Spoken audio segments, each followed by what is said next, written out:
Christopher Wamalwa, naapa kwamba sitatoa siri za baraza la mawaziri.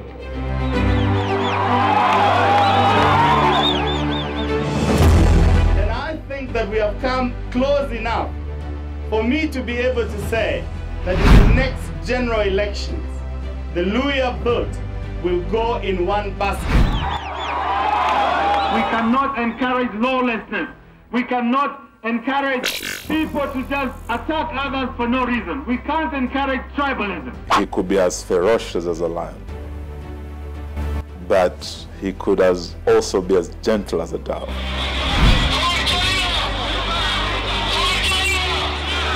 Jaramogi trusted him 100%, and would not have minded, Wamalwa sending, to power on his account. Once he became unwell, and he called me to London, and he never came back. We lost him in London. It is like the late Vice President waited until Kibaki got fully recovered, and then he left.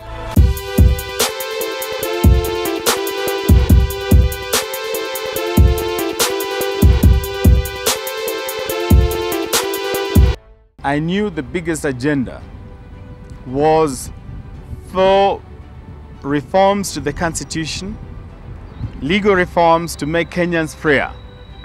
I believe that the 20th century agenda was mainly about the liberation of African countries. Eloquent, stylish and flamboyant, a master of the Queen's language, a lover of Tom and Jerry cartoons and fine things in life, a great orator and generous to a fault are some of the attributes assigned to the late Vice President Michael Wamalwa. On 23rd August 2003, Kenya was plunged into mourning when heartbreaking news struck from London in England. Kenya's 8th Vice President Michael Wamalwa died while undergoing treatment at London's Hampstead Hospital. Coincidentally, he passed away as a sitting Vice President on 23rd, while Kenya's founding President Jomo Kenyatta also died in office on 22nd the same month of August. A president and a vice president both dying in office on 22nd and 23rd August respectively. Wamalwa's death was devastating to President Mwai Kibaki's young administration that had taken off on quite a bumpy ride. From December during the campaign homestretch, when Kibaki was involved in a nearly fatal accident that saw him sworn into office as president while on a wheelchair.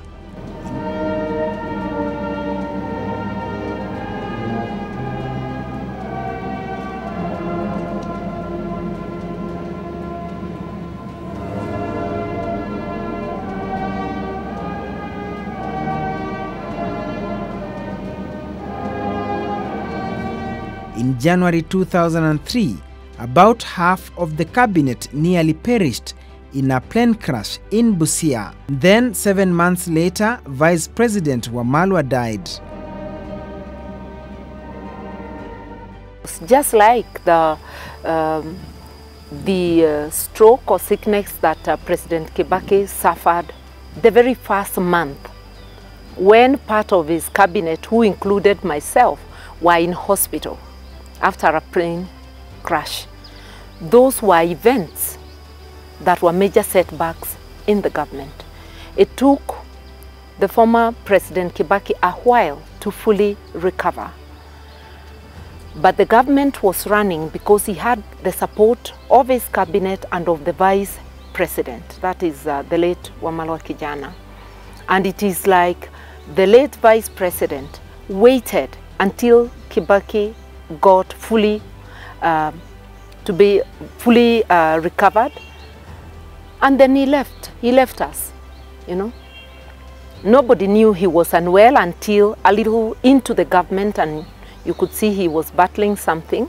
So those two are setbacks. I do think that their combination, with the two of them around, they would have probably been able, who knows, whether Wamalwa Kijana using his diplomacy would have been able to broker peace among the coalition. So definitely, his demise was a great loss. Michael Wamalwa's demise was shocking. 3 major highlights of his life happened within 8 months and ended just like that.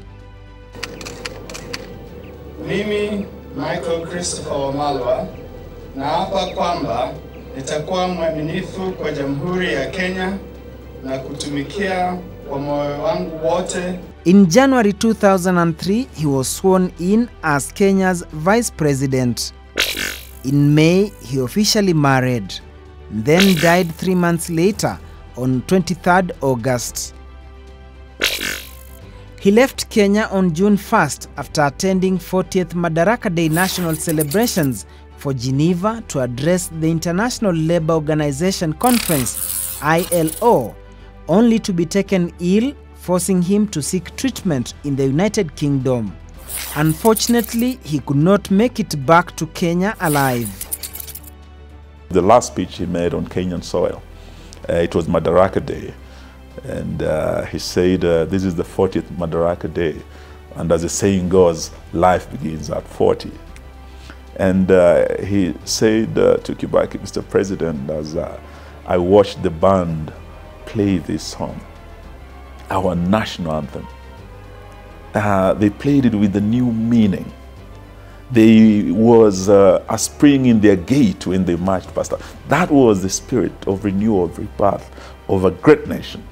And when he left, went to the ILO meeting in Geneva, then after that conference, he became unwell, and he called me to London, and he never came back. We lost him in London on the 23rd of August that year. Born in 1944, Michael Wamalwa was son of Senator William Wamalwa, and when he plunged into politics, he had to acquire the name Kijana in order to distinguish himself from the late father, Senator William Wamalwa, therefore identifying himself as Wamalwa Kijana.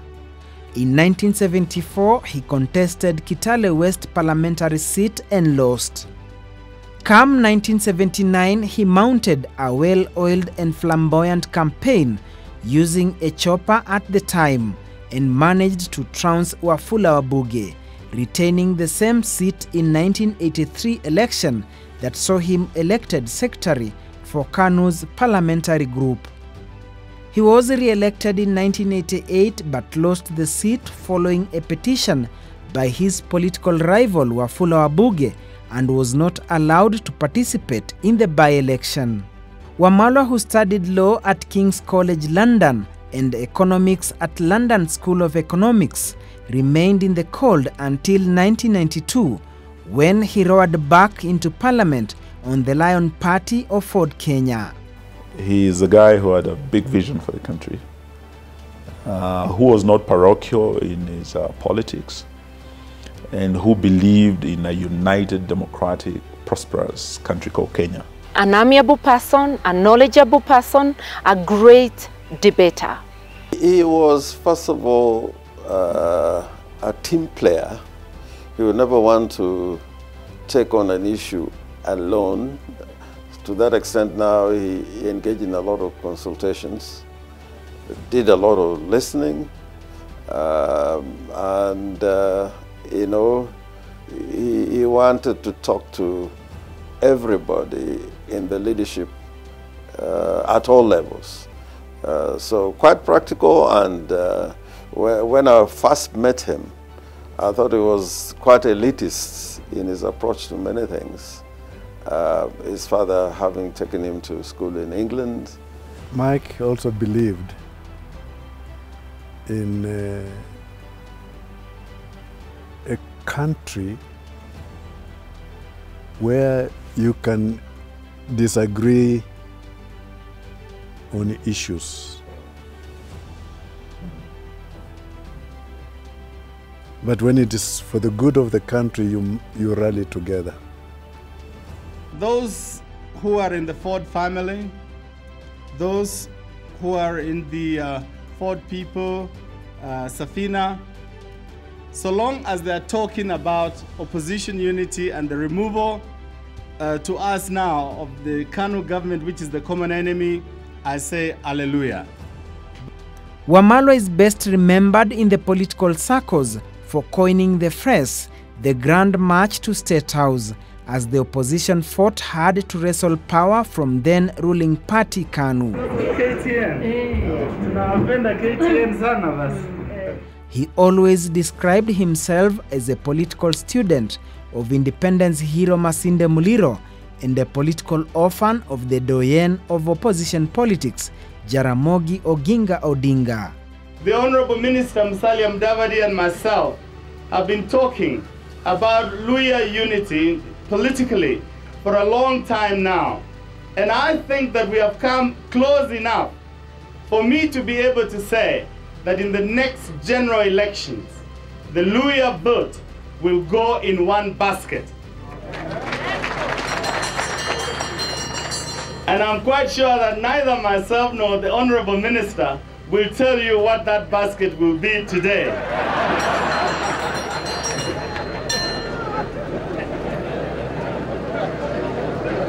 But this is a must. This must come to pass.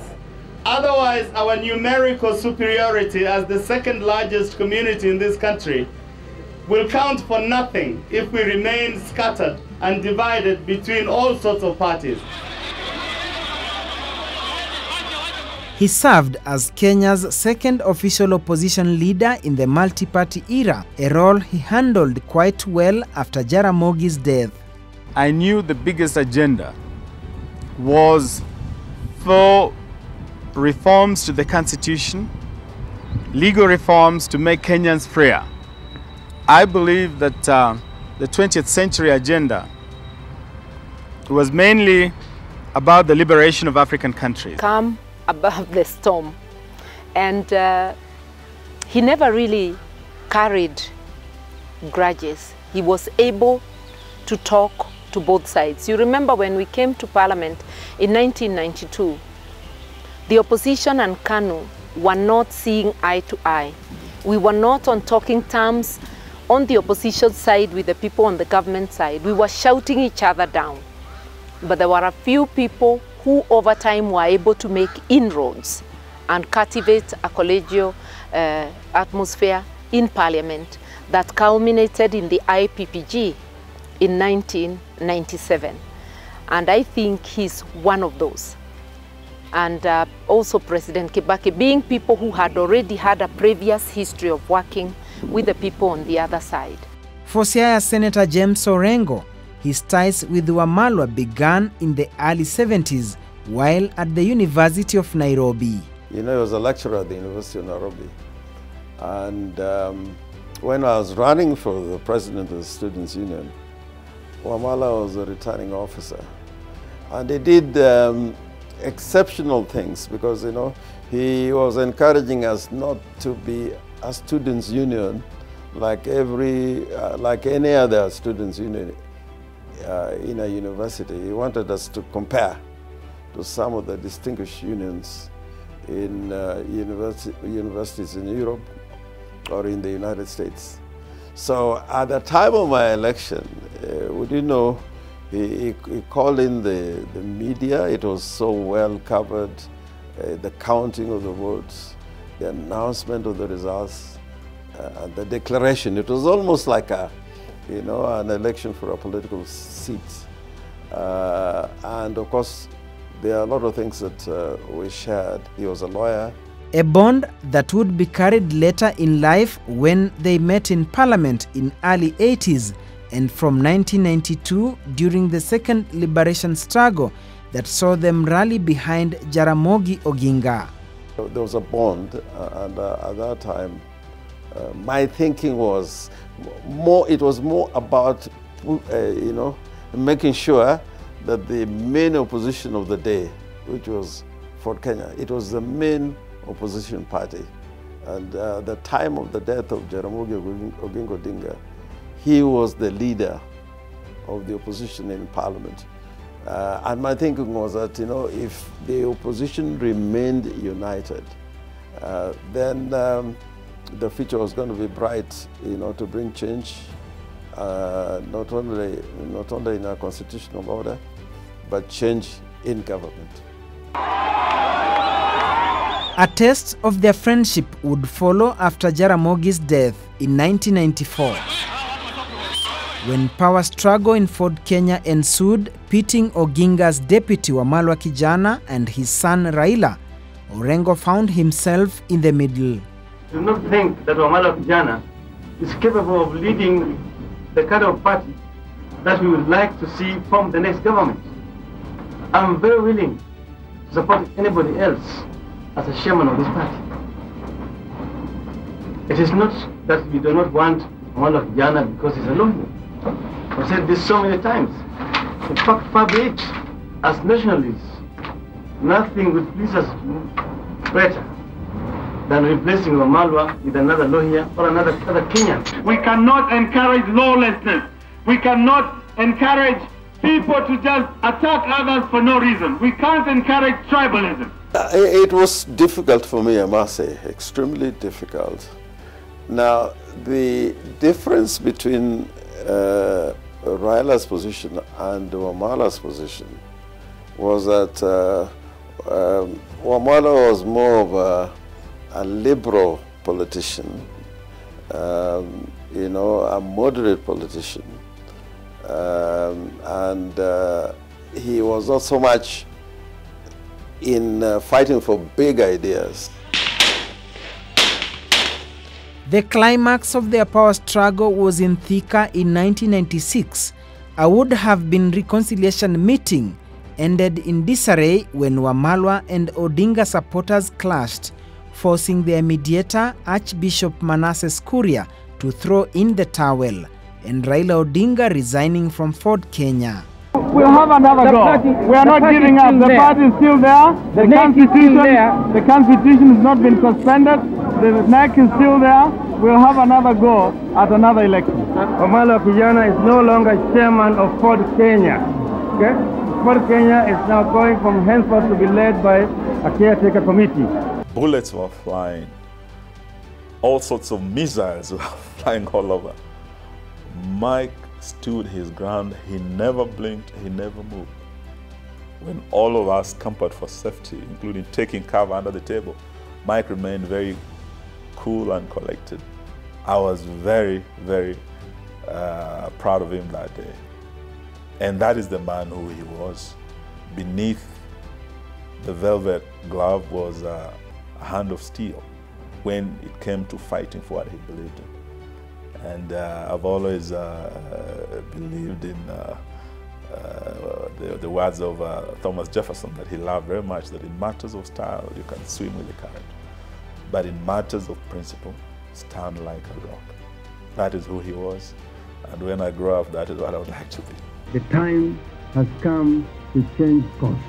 I wish to inform you that I have resigned as a member of Ford Kenya. I hereby tender my resignation as a member of parliament. While all lawmakers from the Lake region followed him in NDP, Orengo was the only one who chose to bite the bullet and remain with Wamalwa in Ford Kenya, and still defended his Ugenya seat in 1997 general election. So there was this, ideological, contradiction between the two sides, as one may put it. And it put me in the middle in the sense that in my worldview, I was of the same ideological thinking, rooted in social democracy.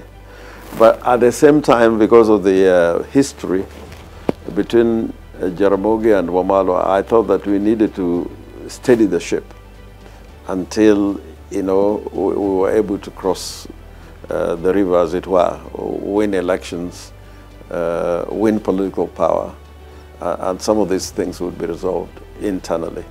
But that was not to be. So when Jaramogi died, Jaramogi had basically blessed Mike in Homa Bay, in front of Raila, that Mike would be can be a good leader. In fact, he says, "Huyu Kijana Wamalwa, sio mtu mbaya," you know. And for an old man, that's a way of blessing.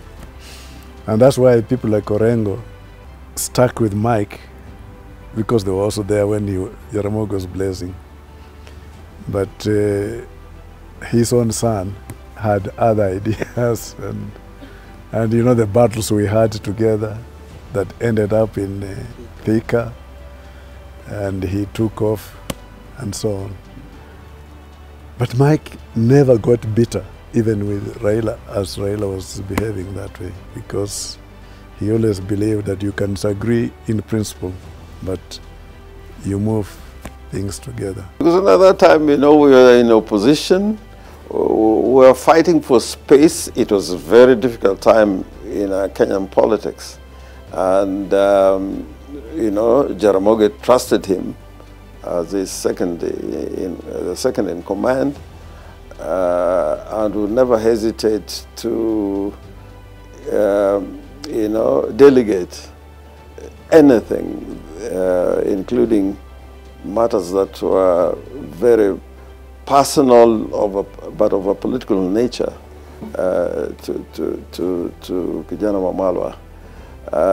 But I think at that time it was very difficult to talk about endorsement. I think what we can talk about is that Jaramogi trusted him 100%, and would not have minded, you know, Wamalwa sending, you know, to power on his account. But you know, Jaramogi died at the middle of his struggles to bring about change in the country. So I would say that he was highly respected with Jaramogi Oginga Odinga. Mike was a gentleman of Kenyan politics, just like his boss, President Kibaki, our third president. But when it came to fighting for what he believed in, he could be as ferocious as a lion, but he could also be as gentle as a dove. And he reminds me of what the Bible said, that though be as gentle as a dove, be as wise as a serpent. For him, though he could be as gentle as a dove, being the gentleman he was, but he could be as ferocious as a lion when fighting for what he believed in. He was a very brave man. Away from the politics and the public eye, Wamalwa Kijana will perhaps be best remembered for his selfless acts and sacrifices he made for his family. When his father died, he took over the responsibility of raising the family, 5 mothers and 22 siblings. Wamalwa actually took that family and even moved them from home. You remember they had Trans-Nzoia Secondary School, that Mzee had that. Wamalwa closed that school and he took all the children, and there were about 20. They were living in that school. From there they go to school. From school they come here. During holiday they were staying in that school. Their mothers were coming to see them there. So definitely he took that responsibility very well. And you know, they are all educated. You know, he has put them through to university, all of them. My siblings and I were very, very privileged to have him. As I said, our father died when we were very little kids, actually. We never got to know our father, the late Senator Wamalwa, because the man who raised us was Mike. He was like our father. He was a big brother, but he was our father. He was a mentor. And he wanted the best for us. Worked hard to put us through school under difficult situations. We were a big family. We had 5 mothers. We had 22 children. But he put all of us through school, to college and beyond. And I remember as he was raising us, one thing he cared about, and he taught us personally, was driving. He made sure that if you're driving, you drive the car properly. So he was a very good teacher. So he taught us driving, but what he taught us best was the Queen's language. He made sure we had a very good library at home. All the works of Charles Dickens, all the complete works of Shakespeare. He loved ancient Greece. and all the philosophers, Plato, Socrates. We had all this in our library. We had a very rich library, and he also was very particular about the English language. And sometimes he used to embarrass us. If you pronounced a word wrongly, he would ask you to repeat that. So, Eugene, what's that you said? Then I said, no, pronunciation. Then I said, no, it's pronunciation. Can you repeat it after me? And he'll make you repeat that word until you got it right. So he said, if you're not going to speak the Queen's language properly, the way it should be spoken, you have no business speaking English. So he was a great teacher and a great orator. He was very charismatic. And I remember during the campaigns, sometimes even as kids, we would walk for miles just to go to his rallies, to listen to his speeches. And we loved it. Wamalwa only married after finishing educating his siblings, then formalizing his marriage 3 months to his death. He told me now, Wamalwa himself, he told me, Jotham, which woman will tolerate sleeping hungry because your brothers and sisters have eaten everything? I said no. He said, so until I finish this assignment, I will not marry. He told me that himself. So, and I thought he was right. He is said to have survived at least 3 attempts on his life at the height of opposition politics. One of them when outsiders forcibly invaded their land in Saboti. A group of people at the height of the opposition politics attacked us at home. They intended to kill the whole family, burn down everything. And Mike woke us up in the middle of the night and got everybody out of the house. Said, don't carry anything, get out now. And he was able to save all of us. We didn't lose any member of our family at that time, but everything was burned down. We had to start from ground zero. The second time, we were attacked on our farm in Three Rivers in Saboti. And we had been trailed by a group of people. When we were about to alight from the vehicle, we were very lucky that Mike was driving us at that time. These attackers emerged from the maize plantation because we were about to alight to inspect the maize. But somehow Mike hesitated, and as he was saying something to a good friend of ours, the late Mwalim Ben Wegesa, he saw the attackers come. Perhaps if I was the one driving or my brother Situ, would have panicked and the vehicle would have gone off, would not have survived that attack, because it was a big group of almost 100 people who had been sent to finish him. But instead of running away from the attackers, Mike turned the car and charged into them. And that is what saved our life, because they were in shock when, instead of running, he turned around and charged into them. So they scattered. But he was very calm, drove back to Kitale. We went to the police station and reported. And the third time I saw him very calm, cool, and collected was in Thika. I was a student at the university, and we went to Thika. There was a huge fight in Fort Kenya. Archbishop Manasseh Kuria was the arbitrator then. And there was a clash between Mike's supporters and Raila supporters. You know, he had a lot of problems with the farm. You know, there was interference, invaders settled in the farm. Of course, with the connivance of the government at that time, they even took over his farmhouse. So a lot of times when he was in Trans Nzoia, he was staying in a, not quite an up-cap market hotel in Kitale. And a lot of people would come there to see him because, you know, there was absolute and complete accessibility to that hotel where I was staying. Michael Wamalwa is said to have been one man who was more concerned about other people's plight at his expense.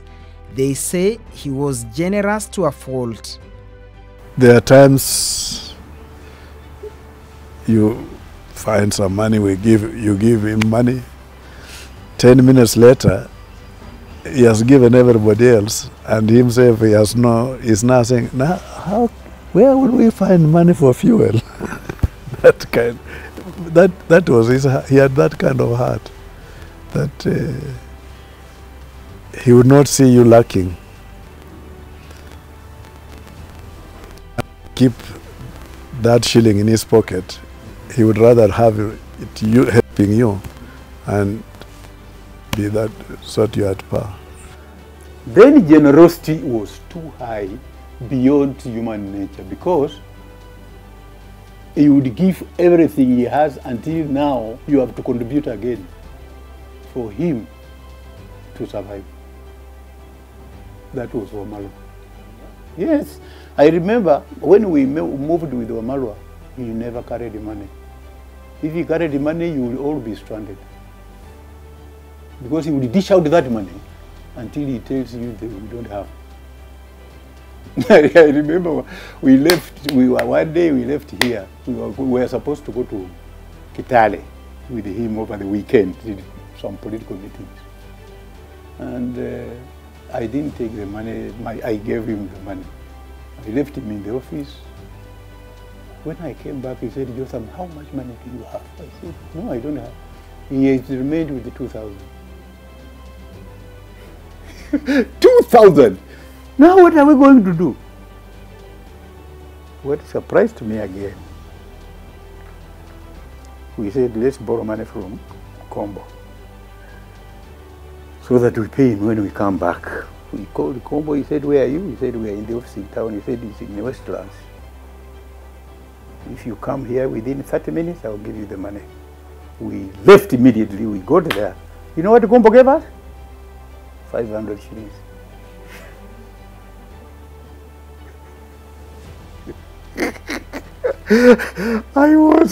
We laughed. Two of us, he gave us 500 shillings. Then we went to there's a petrol station, which is Sabelbis petrol station there. We went there and Wamalwa asked that Muid, please, we have a trip, can you assist us? That Muid gave us 50,000 and we went. He died when he was a heartbeat away to presidency, a second in command, and he is said to have never had greed for power. Well, I think he was not quite an ambitious politician, as one would think every politician is. I think his drive into politics, I think, was not so much at the instance of his father. His father was a senator and a member of parliament for that matter. But I think when he started relating to Masinde Muliro, then he developed an interest in politics. But he would not strike you as somebody who would do everything and anything, you know, to ascend to power or to have some station in politics. Because Ngilu was always with Wamalwa, saying, Wamalwa, we must take this thing. We must persuade this man. But anyway, we reached a stage and Wamalwa said, for the sake of the country, Kibaki can hold, and Kibaki said, just give me for one term. So this story of one term, I know it's the truth. Kibaki said, I'll go one term, and Wamalwa, you. So we agreed. And I want to tell you that story was said in my house. I saw him as a leader, one of the main leaders of the opposition, crafting unity of purpose with President Kibaki and Charity Ngilu, the current governor of Kitui, and we worked with them through that and entered government together. And I know that he's a man who wanted to see change in Kenya. That's one thing they shared with Kibaki, and probably that's why they were able to work so well together. Had Fort Kenya not split at that time, we have always believed that Mike had a very good chance of becoming president. But at that time, after Jaramogi died, there were differences in Fort Kenya, and there was a split, and they were beaten hands down in 1997. My late brother served at a time when we were fighting for the second liberation. My father's time was the first liberation from the colonial yoke, but my brother's time was the second liberation, when we were fighting to restore democracy, the rule of law in our country, and a new constitutional dispensation. And he played his part. And when he died, he had reached the mountaintop. It was like Moses saying, I've reached the mountaintop and I've seen the promised land. And he said, I might not get there with you, but I believe as a people, you will get there one day. He died on the mountaintop. The late Vice President Michael Wamalwa was many things to many people, but some choose to remember him as a politician who entered the political arena on a high in 1979 and sadly left on a high as well in 2003 when he died as a sitting Vice President. Duncan Haemba, KTN News, Kitale, Trans Nzoia County.